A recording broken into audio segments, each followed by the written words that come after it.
Hello, trading is closed on January 9th, 2018.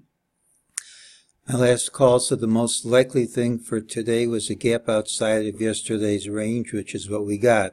We said the pattern was basically positive, and unless we gapped and promptly took out this low, higher prices should print, which they did.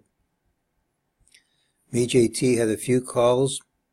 It said higher prices would print, which they did, but also said the move was a false move and that prices would return to this line, which they did right at the close. So this is a MEJT support level at the close. Support doesn't have to hold. We got a buy signal in the afternoon, but a buy signal gives a higher target. It doesn't give an entry.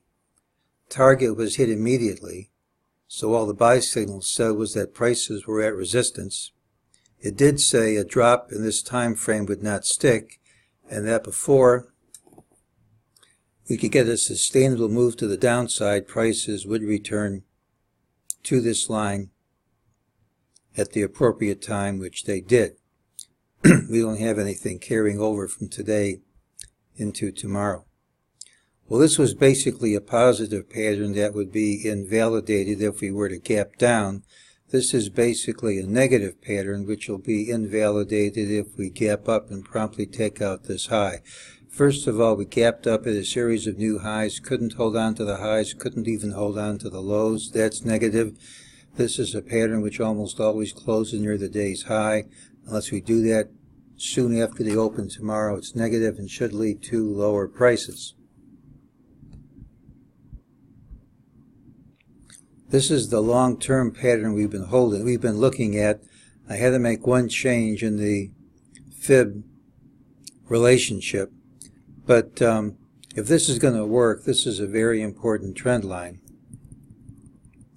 That's really cutting it close.